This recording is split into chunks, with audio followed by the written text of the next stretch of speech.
La paz de Dios, queridos hermanos. Bienvenido sea usted a este estudio dominical que se llevará a cabo en esta tarde.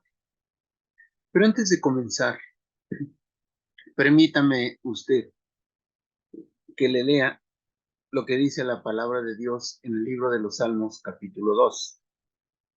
Yo publicaré el decreto. Jehová me ha dicho, mi hijo eres tú, yo te engendré hoy. Pídeme y te daré por herencia las naciones, y como posesión tuya los confines de la tierra. Los quebrarás con vara de hierro, como vasija de alfarero, los desmenuzarás. Hoy vamos a ver un hermoso estudio que nos habla de nuestro Señor Jesucristo. ¿Quién es? ¿Por qué es el Mesías? ¿Por qué es el Hijo de Dios? Y su principal función, ¿a qué vino a esta tierra? Pero antes de ceder el lugar a mi hermana que lo ha de exponer, quiero pedirle que incline usted su rostro y pongamos en las manos de Dios esta actividad. Bendito Dios y buen Padre Celestial, te quiero pedir en esta hora que tú nos bendigas, que tú nos guardes de todo mal, que abras nuestra mente, nuestros corazones, Señor, para escuchar tu palabra, que utilices a tu sierva, Señor, para que ella hable guiada por tu Espíritu Santo y nos dé la enseñanza que necesita tu pueblo. Cada uno de nosotros, Señor, anhelamos sentir tu presencia, conocer más de ti y saber que tú nos amas. Gracias, Señor. Muchas gracias por todas tus bondades, por todas tus misericordias. Gracias, Señor Jesucristo, porque dependemos de la guianza de tu Espíritu Santo y de la enseñanza que tú quieres darnos en este día. Muchas gracias por este hermoso momento que nos has de conceder. Amén. Así, queridos hermanos, cedemos el lugar a nuestra hermana Leslie. Dios los bendiga. La paz de Dios, amados hermanos, Dios les bendiga. Es un gusto para mí poder el día de hoy compartir este estudio bíblico, esperando que sea de gran bendición para todos nosotros, que podamos enriquecernos en conocimiento, pero sobre todo darle la gloria a Dios por este tema que el Señor ha preparado y pues ya se ha orado anteriormente para que el Señor bendiga este tiempo. Le invito a que usted traiga su Biblia, vamos a utilizar mucho la Biblia y sería bueno que usted la tenga presente para que de esta manera usted pueda subrayar, usted pueda leer con sus propios ojos, pues todo lo que el día de hoy el Señor tiene pues para nosotros, para que nosotros aprendamos. Y bueno, el tema como tal que vamos a hablar es acerca de la iglesia triunfante. Estoy compartiendo pantalla en estos momentos para que nosotros podamos apoyarnos, ¿sí? Y bueno, nosotros en este tema acerca de la iglesia triunfante, nos estamos basando en Mateo capítulo 16, versículos del 13 al 20. Pero yo me voy a tomar la oportunidad de solo leer del 15 al 18. Y dice así, él les dijo, ¿y vosotros quién decís que soy yo? Respondiendo Simón Pedro, dijo, tú eres el Cristo, el Hijo del Dios viviente. Entonces le respondió Jesús, bienaventurado eres, Simón, hijo de Jonás, porque no te lo reveló carne ni sangre, sino mi Padre que está en los cielos. Y yo también te digo que tú eres Pedro, y sobre esta roca edificaré mi iglesia, y las puertas del Hades no prevalecerán contra ella. Bueno, me he tomado este pasaje porque en este pasaje vamos a estarlo desglosando y lo vamos a estar estudiando parte por parte para que nosotros podamos comprenderlo aún más. Pero permíteme en esta expresión y como parte introductoria, pues este pasaje es maravilloso en la cual pues podemos aprender varias cosas de ellas, donde se da una verdad poderosa. Y bueno, como contexto, es importante que nosotros sepamos en dónde nos estamos situando. Y bueno, pues ya para este tiempo ya las personas conocían del Señor Jesús, de que Él enseñaba, que hacía milagros, sanaba a los enfermos, alimentaba a miles de personas, liberaba a los que tenían espíritus inmundos, y muchos pues se preguntaban posiblemente, ¿quién es este hombre? ¿Verdad? ¿Por qué hace estos milagros? Y bueno, algunos cabe mencionar que pues algunos estaban esperando al Cristo y tenían las profecías bíblicas, ¿sí? Pero el Señor pues rompió todos esos moldes y todos esos paradigmas de lo que ellos pensaban que iba a ser el Cristo. Y bueno, pues muchas personas veían al Señor Jesús más bien como un maestro, otros como un profeta. Pero antes de seguir profundizando en este punto, pues vamos a ver en dónde nos estamos encontrando, ¿sí? El Señor Jesús había llevado a sus discípulos a un territorio gentil, a la región de Cesarea de Filipos. En aquel lugar, hermanos, pues se encontraba en el extremo norte de Galilea, cerca del monte Hermón, y en aquella región se identificaban profundamente con varias religiones, ¿sí? En este lugar había sido un centro de adoración a Baal y había allí santuarios dedicados al dios griego Pan.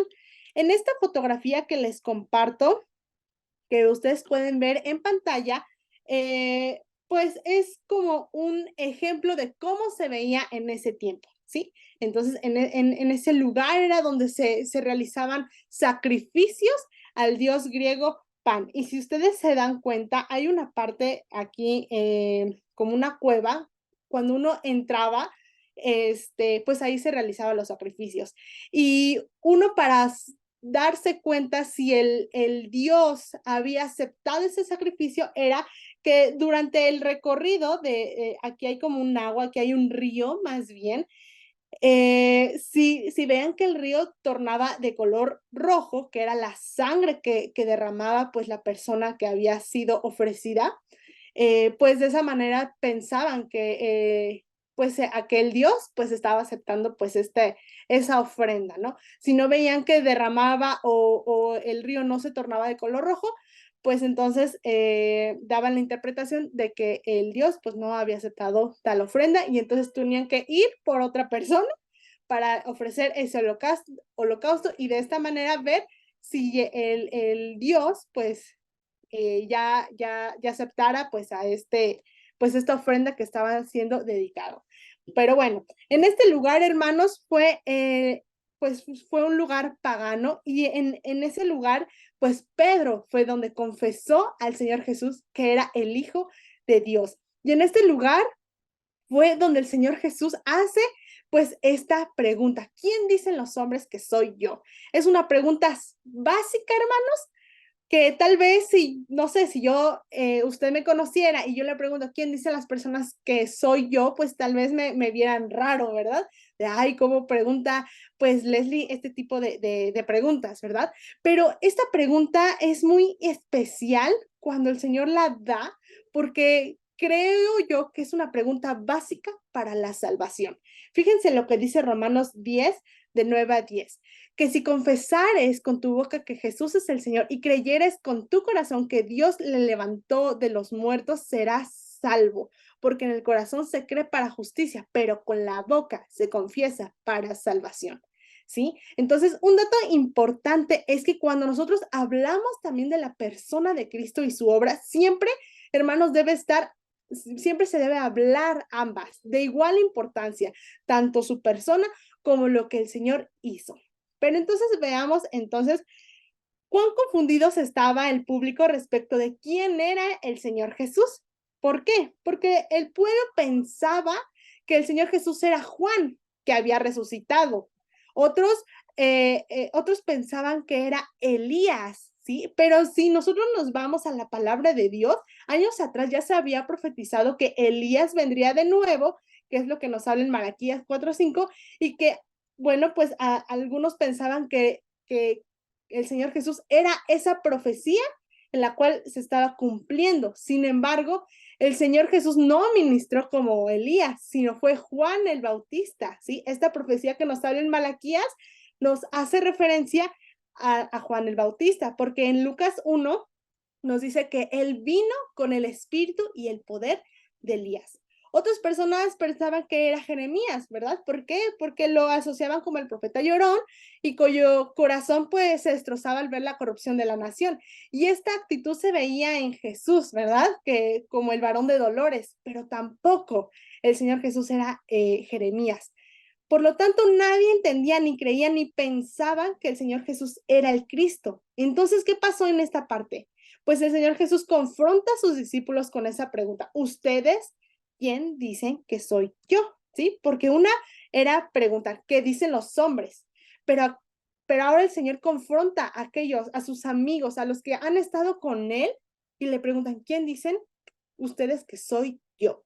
Y bueno, Pedro tuvo la respuesta correcta y fue cuando Pedro confiesa y le dice, tú eres el Cristo, el Hijo del Dios viviente. Hermanos, esta confesión fue la respuesta de Pedro a la revelación de Dios el Padre que le dio. Esta fue una revelación que no fue un resultado de la propia investigación hecha por Pedro, sino fue un acto de la gracia de Dios. Dios mismo fue quien le reveló a Pedro quién era el Señor Jesús.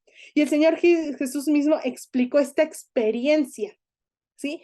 ¿Por qué? En Mateo 11, 25 al 27 nos dice, en aquel tiempo respondió Jesús, dijo, te alabo, Padre, Señor del cielo y de la tierra, porque escondiste estas cosas de los sabios y de los entendidos y las revelaste a los niños.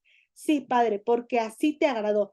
Todas las cosas me fueron entregadas por mi Padre, y nadie conoce al Hijo sino el Padre, ni al Padre conoce a alguno, sino el Hijo, y aquel a quien el Hijo le quiere revelar. Vean qué maravilloso es cómo es Dios mismo el que revela quién es su Hijo, ¿sí? Dios había ocultado estas cosas a los orgullosos, fariseos y saduceos, ¿verdad? Pero Dios se las había revelado a los niños, a los discípulos humildes. Por eso aquellas personas pues nunca lo reconocieron y pensaban que era otra persona, pero no era el Cristo. Y hasta la fecha, pues los siguen esperando ellos al Cristo, ¿sí? Ahora bien, cabe mencionar un siguiente punto, ¿sí? Esta revelación que tuvo Pedro no fue la única, sino antes de, hubo otras confesiones de fe acerca de que el Señor Jesús era el Cristo, él era el Hijo de Dios, ¿sí? Por ejemplo, tenemos en Natanael cuando había confesado a Cristo como el Hijo de Dios en Juan 1:49, que dice, respondió Natanael y le dijo, Rabí, tú eres el Hijo de Dios, tú eres el Rey de Israel. Vean esa, cómo también Natanael confiesa que el Señor Jesús es el Hijo de Dios. Tenemos otro ejemplo, es de los discípulos que le habían declarado como el Hijo de Dios después de calmar la tormenta, ¿verdad? Mateo 14:33, que dice, entonces los que estaban en la barca vinieron y le adoraron diciendo, verdaderamente eres el Hijo de Dios, ¿sí? Y otro tercer escena lo vemos en Andrés, cuando le llevó a su hermano Simón a Jesús y fue base de esta creencia. En Juan 1:41 dice, halló primero a su hermano Simón y le dijo, hemos hallado al Mesías, que traducido es el Cristo. Entonces, si anteriormente, hermanos, ya había una confesión acerca de quién era el Señor Jesús, yo quiero preguntarle, ¿en qué diferencia está esta confesión de las que le precedieron, hermanos? ¿Cuál es la diferencia entre la confesión que hizo Natanael, los discípulos ahí en la barca, o de Andrés, con la confesión de Pedro? Yo podría mencionar algunos puntos. Para empezar, hermanos, Jesús explícitamente pidió y preguntó a sus discípulos, para ellos, quién era él.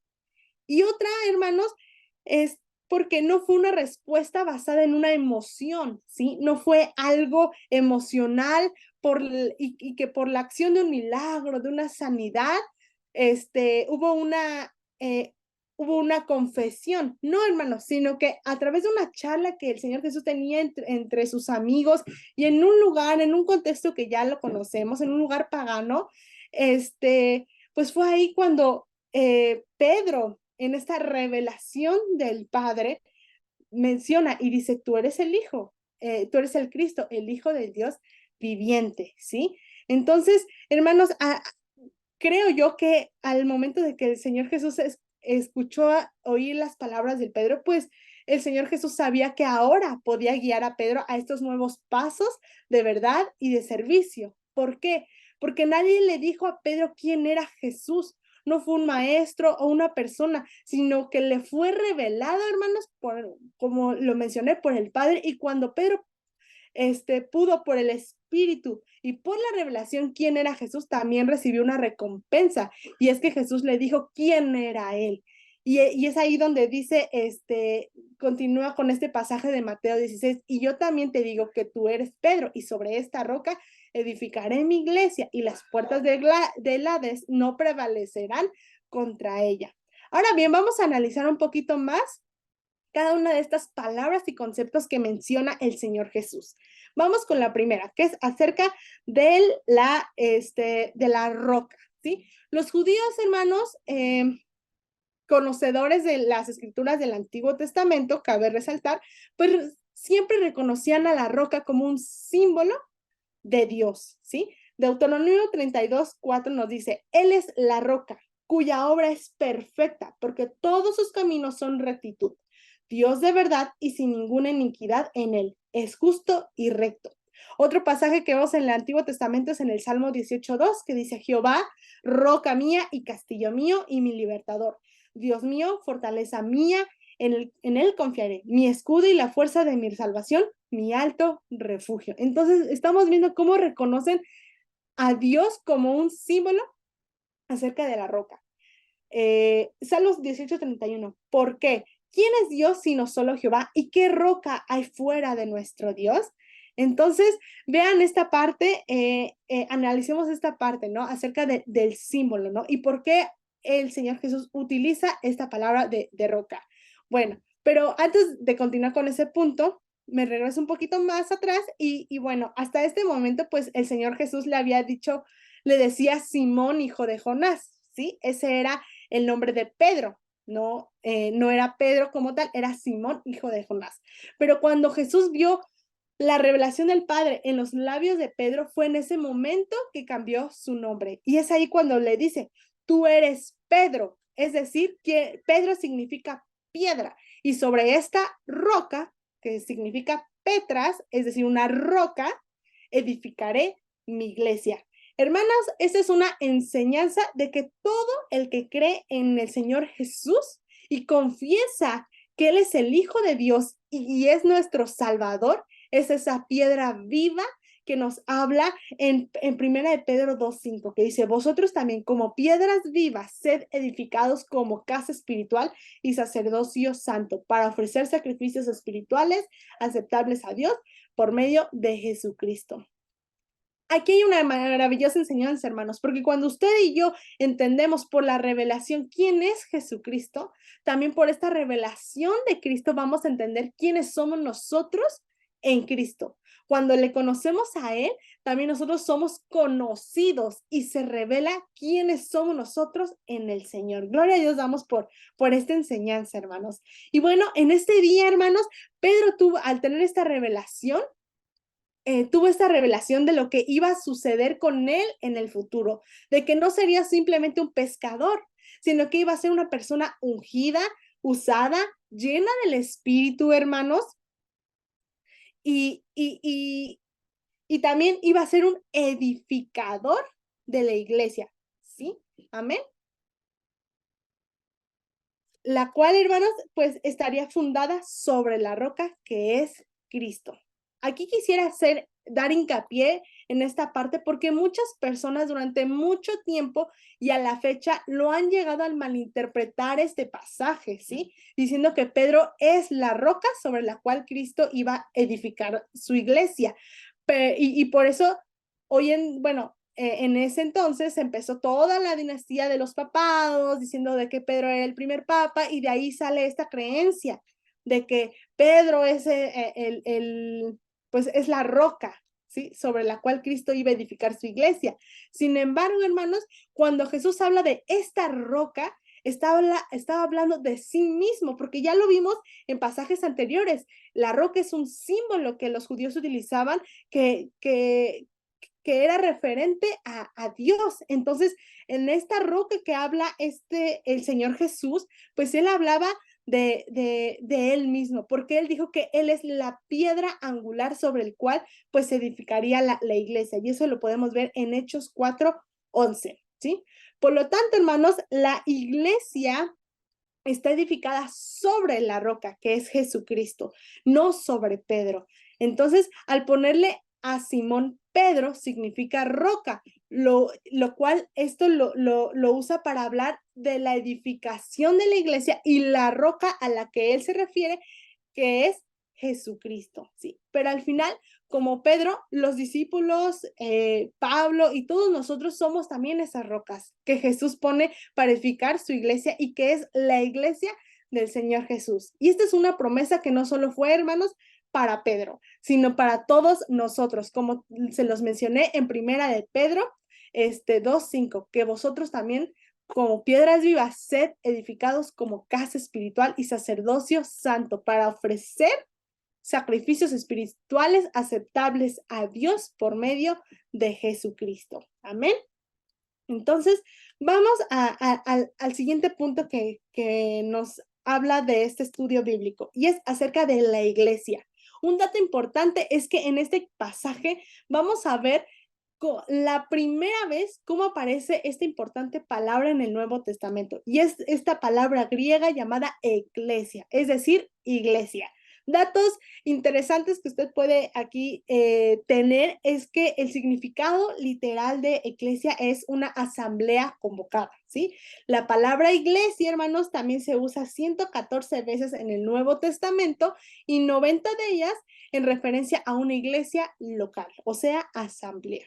¿Sí? Entonces, cuando el Señor Jesús habla acerca de mi iglesia, hace una diferencia de cualquier otra asamblea, porque en su iglesia el Señor Jesucristo uniría a los judíos y a los gentiles creyentes, y formarían un nuevo cuerpo, ¿sí? Por eso el Señor Jesús hace referencia a mi iglesia. También otro punto que podemos resaltar aquí es que en la iglesia de Cristo, pues las distinciones naturales ya no serían importantes. Gálatas 3:28 te dice, ya no hay judío ni no judío, esclavo ni libre, hombre ni mujer, sino que todos ustedes son uno solo en Cristo Jesús. Y otro punto que podemos ver acerca de la iglesia de Cristo es de que Jesucristo sería el arquitecto de esta iglesia, la cabeza de ella, ¿verdad? Efesios 1:22 dice, y sometió todas las cosas bajo sus pies, y lo dio por cabeza sobre todas las cosas a la iglesia, ¿sí? Otro punto que podemos también aquí estudiar es acerca de las puertas del Hades. ¿Qué es el Hades? Hades, hermanos, en su traducción se refiere infierno, ¿sí? El infierno, hermanos, pues es el destino final donde van a ir todos los no salvos, ¿sí? Después del juicio del gran trono blanco, pues el Hades va a ser ese lugar de los muertos, ¿verdad?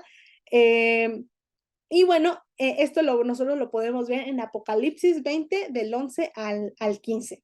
Estaba bastante largo este pasaje, pero yo le invito a que usted lo busque, lo lea, lo subraye, y vamos a continuar con otro punto con respecto a las puertas del Hades. El Hades también, hermanos, está abajo, ¿no? Y es una prisión en la cual, pues el Señor Jesús tiene llaves, ¿sí? Apocalipsis 1:18 dice, y el que vivo y estuve muerto, mas he aquí vivo por los siglos de los siglos, amén. Y tengo las llaves de la muerte y del Hades. Así es. Y hermanos, también en la Biblia, aquí ya separamos de estas dos palabras, las puertas y el Hades. Ya hemos conocido el significado de qué es Hades, pero ¿qué es las puertas? ¿A qué se refiere aquí? En la Biblia, hermanos, las puertas representan autoridad y poder. Y para los judíos, La puerta de la ciudad es lo que es el Palacio Municipal para el mundo occidental en la actualidad. No sé si me explico. En las puertas de la ciudad, hermanos, se realizaban los negocios importantes. Por ejemplo, en Ruth 4:11 nos dice, y dijeron todos los del pueblo que estaban a la puerta con los ancianos, testigos somos, Jehová haga a la mujer que entra en tu casa como a Raquel y a Lea, las cuales edificaron la casa de Israel, y tú seas ilustre en Efrata y seas renombre en Belén. Las puertas, entonces, hermanos del Hades, simbolizan el poder organizado de la muerte y de Satanás. Y mediante la muerte y resurrección de nuestro Señor Jesucristo, Él venció la muerte y así ella no podía retener a ninguno de los suyos. Esto significa que Cristo irrumpiría por esas puertas y libraría a los cautivos. ¿Sí? Hebreos 2:14-15 que dice, así que por cuanto los hijos participaron de carne y sangre, él también participó de lo mismo, para destruir por medio de la muerte al que tenía el imperio de la muerte, esto es, al diablo, y librar a todos los que por el temor de la muerte estaban durante toda la vida sujetos a servidumbre. Amén. Entonces ya comprendemos estos elementos que habla el Señor Jesús en este pasaje acerca de la roca, que la roca es Cristo, acerca de la iglesia, cuál es el distintivo de las asambleas generales y la iglesia de Cristo en particular. Ya conocemos qué significan el Hades y qué significa también, cuál es el símbolo y el significado acerca de las puertas. Pero faltan unos últimos palabras por definir, y es las llaves del reino, ¿sí? Una llave, hermano, es un símbolo también de autoridad.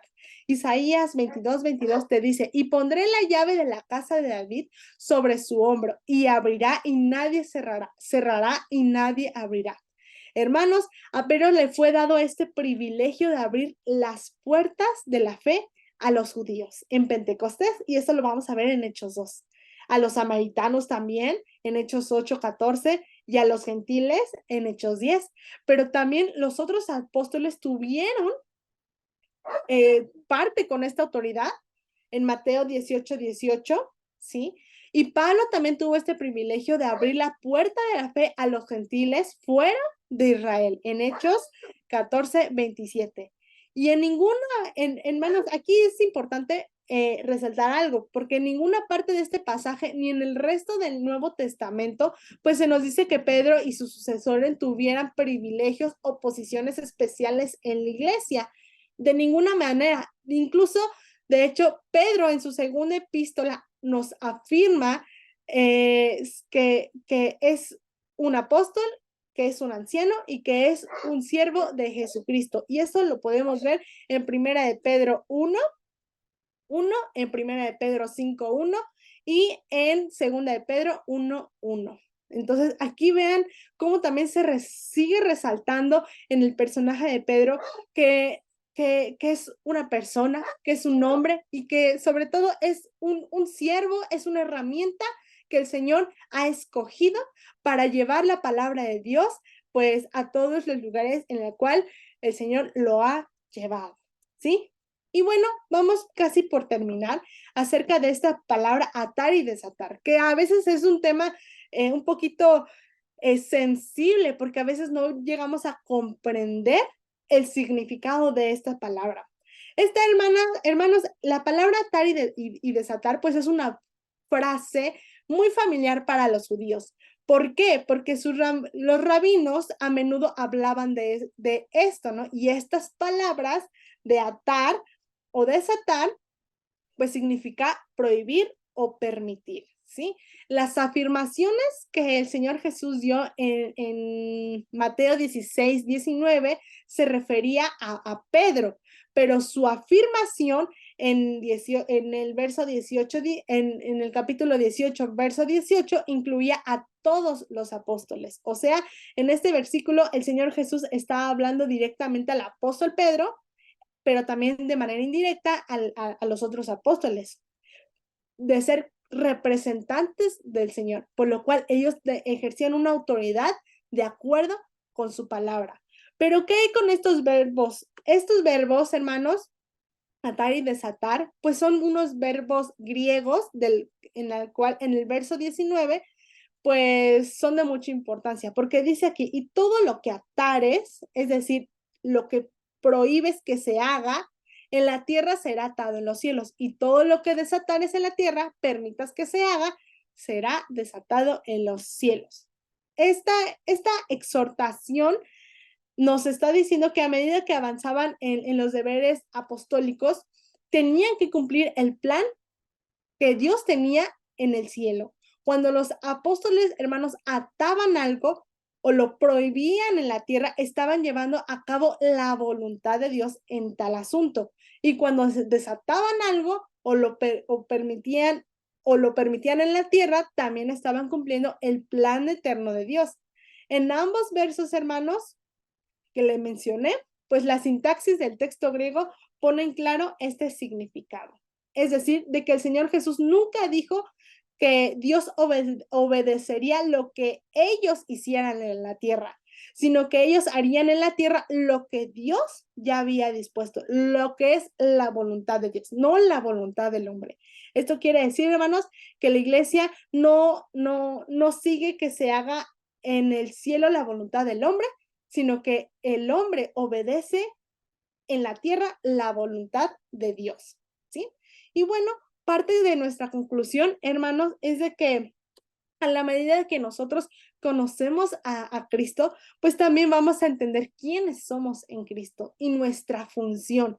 Es muy importante, hermanos, conocer al Señor Jesús por medio del Espíritu Santo. Y esta experiencia y conocimiento, pues no lo puede revelar ni carne ni sangre. Es decir, que aunque todos nosotros somos estos instrumentos, siendo esos líderes, pastores, siervos, evangelistas, misioneros, que nos gusta predicar, o cada una de las personas que conocen la palabra de Dios, sí, somos instrumentos de Dios. Y sí, nosotros estamos llevados a predicar el evangelio, ¿verdad? Pero la revelación llega por medio del Espíritu Santo, directamente y de manera personal. Es decir, nuestra labor es predicar el evangelio, pero el que va a trabajar en el corazón y el que va a convencer a la persona de quién es Jesucristo y qué hizo por esa persona aquí en la tierra, va a ser el Espíritu Santo, quien es el que lo va a revelar, ¿sí?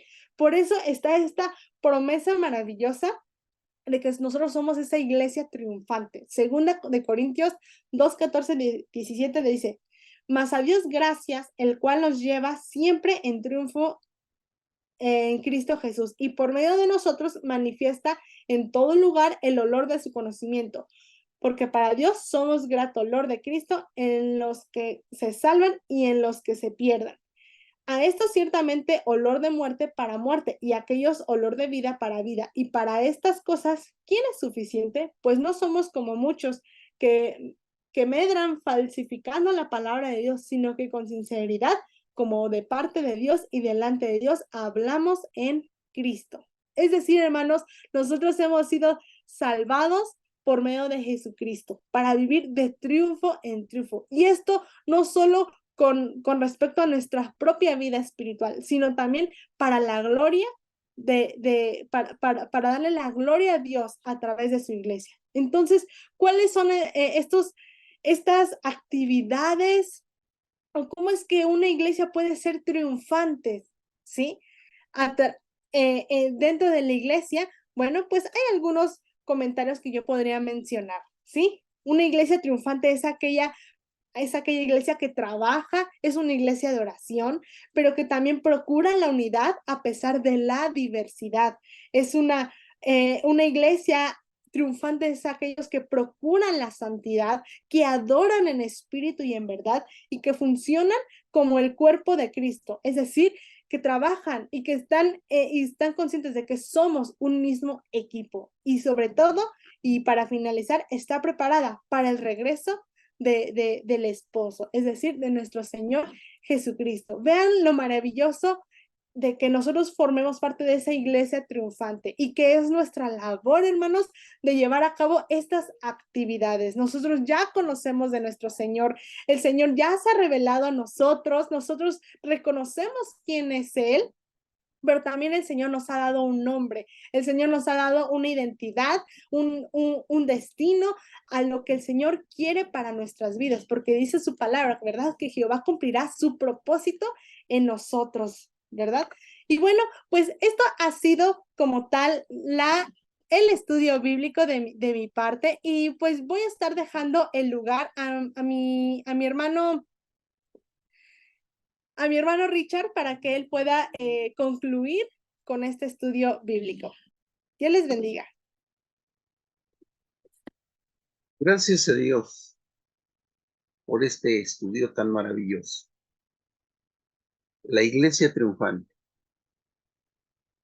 Hemos aprendido hoy quién es el fundamento de la iglesia, quién fue el edificador de la iglesia y la victoria que obtiene la iglesia, porque el Señor es quien tiene toda la autoridad para que nosotros, la iglesia viviente de Cristo, sigamos anunciando quién es el Señor. Vamos a darle gracias a Dios por este estudio. Incline usted su rostro. Bendito Dios y buen Padre Celestial. Gracias, Señor, porque hoy nos vienes a reafirmar que tú eres el fundamento de la iglesia, Señor. Tú fuiste el que ha sido designado porque tú eres el Cristo, el Hijo del Dios viviente. Nuestro fundamento divino eres tú, Señor, porque tú, Señor, eres el Hijo del Dios vivo, que vino a nosotros para establecer un maravilloso legado. Y nosotros que formamos parte de tu iglesia, sobre esa roca que ha sido edificada, sobre esa piedra angular que eres tú, Señor Jesucristo, esta iglesia universal ha sido establecida. Los salvos, los que son tus hijos, los que te han aceptado en su corazón como tu único y nuestro único y suficiente Salvador, le damos las gracias a ti, Señor, porque no nos has dejado nunca y nos sigues sosteniendo conforme a tu misericordia. Gracias, Señor, porque la iglesia, Señor, es victoriosa. Las puertas del Hades no pueden prevalecer contra ella, porque tú viniste a darnos vida y nos has dado vida en abundancia. Nos has dado vida eterna, Señor. Has perdonado nuestros pecados y por lo tanto somos libres, Señor, de la muerte que antes nos poseía. Ahora vivimos conforme a tu voluntad. Ya no vivimos más en el pecado. Estamos delante de ti. Sí, Señor, porque Satanás ha sido derrotado. Ya no puede prevalecer contra ella y tu iglesia sigue triunfante. Gracias, Señor, porque tú has dado la autoridad necesaria a la iglesia para que se siga predicando el evangelio y se sigan trayendo almas a ti. A ti, Señor, que viniste a dar tu vida para perdón de nuestros pecados y nos diste, Señor, la oportunidad de estar delante de ti en todo momento, en todo tiempo, acercarnos a ti y clamar a ti, para que tú hagas misericordia. Gracias, Señor. Muchas gracias te damos porque tú has sido con nosotros, Señor, porque no nos has dejado, Señor, porque nunca has estado lejos de nosotros, siempre a nuestro lado. Sí, Señor, porque nuestro deber es seguir anunciando el Evangelio a todo tiempo y en todo momento.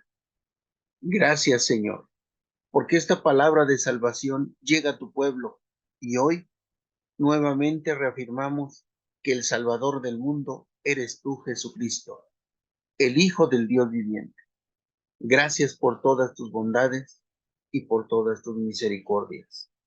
Gracias, Señor Jesús, por esta hermosa oportunidad que nos diste de alabar y glorificar tu nombre y de recibir tu palabra. Gracias, Señor Jesús.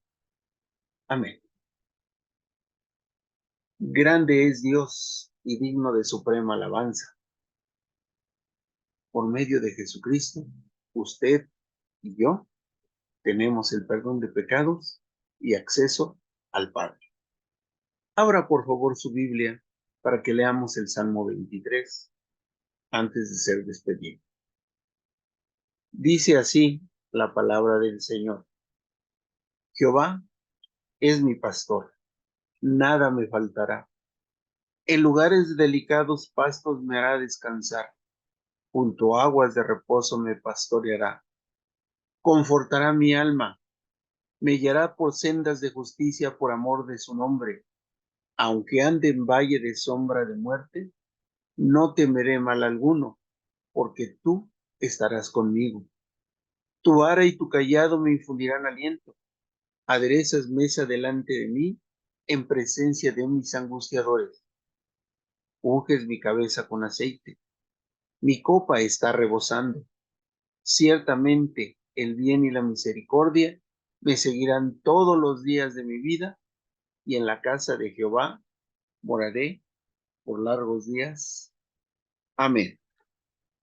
Maravilloso es recitar este salmo siempre que terminamos nuestras reuniones. Ahora, querido hermano, le voy a pedir, incline su rostro, levante su mano derecha para ser despedidos con la bendición apostólica. La gracia del Señor Jesucristo, el amor de Dios y la comunión de su Espíritu Santo sea con todos vosotros. Amén. La paz de Dios, queridos hermanos.